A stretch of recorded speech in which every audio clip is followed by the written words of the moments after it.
This is 8.1, the law of sines.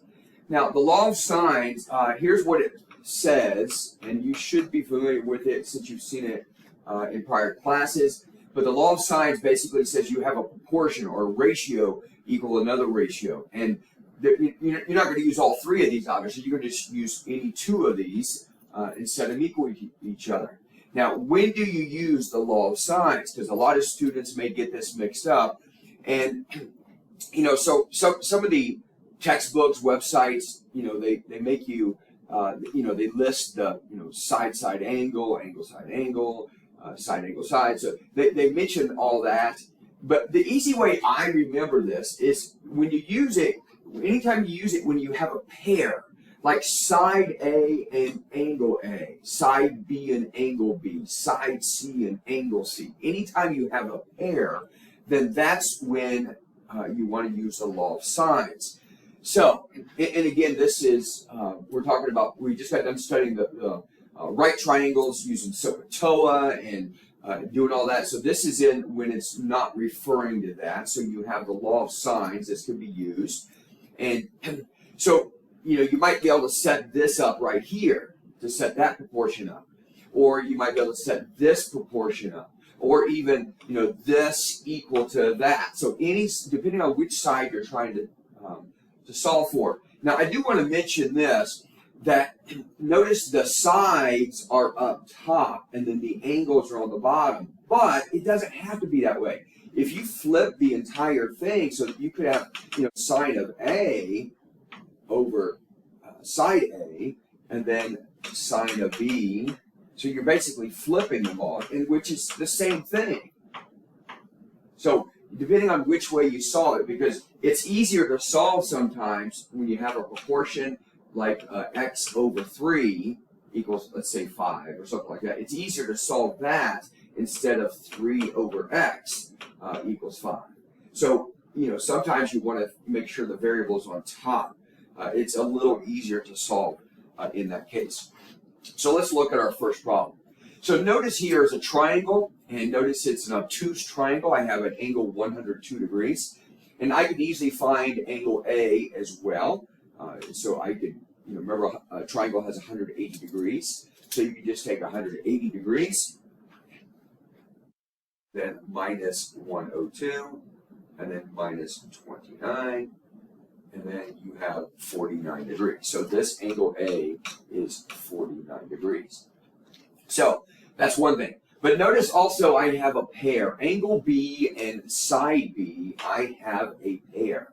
So what you're going to want to set up is something, and depending on which side you want to do, let's go ahead and find angle or side A. So if we wanted to find side A, so side A over the sine of A, side B over the sine of B.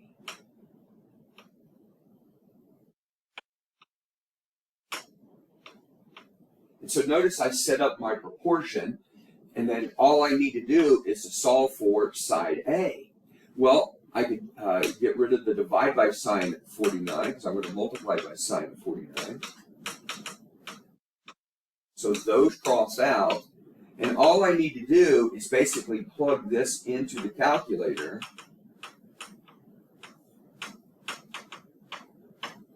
Making sure that you're in degree mode. So I am in degree mode, so 28 times the sine of 49, and I'm going to divide that by the sine of 29. And typically we round to the tenths place or the hundredths place. I'm going to go around to the hundredths place, so 43.59. And again, that's side A.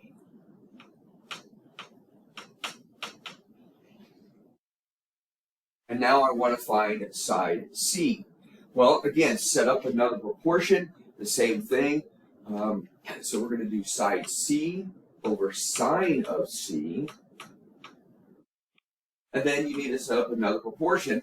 Again, it doesn't really make a difference as long as you, I'm just going to use the same thing, 28 over the sine of 29. And then, again, to solve it, I'm going to multiply both sides by sine of 102. Those cross out. So I'm going to multiply 28 times the sine of 102 and divide that by the sine of 29.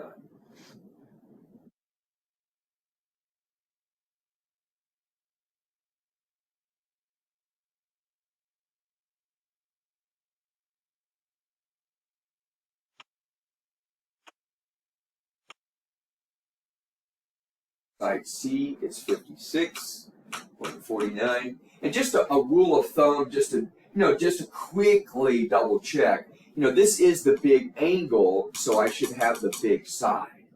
And then the next biggest angle should have the next biggest side. The smallest angle should have the smallest side.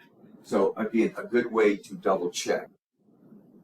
All right, let's look at one more example. So notice here I have a triangle, and so we don't notice I have two of the angles. I don't have the third angle. So again, you're going to do, we know 180 degrees is the sum of all the angles in a triangle. So you're going to minus 98 degrees and minus 43 degrees, and that's going to give us 39 degrees. So once I found that angle,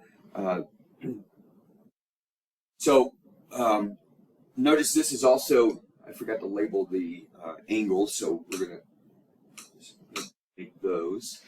All right, so once I found angle C, now I know I have a pair. I know side C and angle C, and now that's the pair that I want to use, and then I'm going to find the other two sides. So again, let's find the big angle, angle B. So I'm going to do side B over sine of 98 degrees, and the pair that I do know, 22 over sine of 39. And then again, I'm going to solve that by multiplying by sine of 98.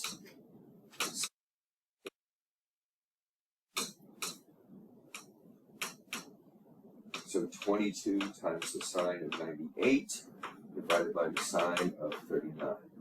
So we're going to plug that in.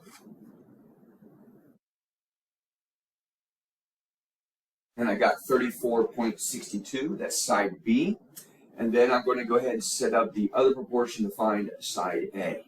So to find side A is what you're doing is finding the, setting up the proportion. So side A I don't know, but the sine of 43 degrees. And the side that I do know, I'm going to stay with the same thing, 22 over the sine of 39. And I went ahead and solved it, but you got A is 23.84. And again, just as a quick double check, the biggest angle has the biggest side. The next biggest angle has the next biggest side, and the smallest angle has the smallest side. That's using the law of sines.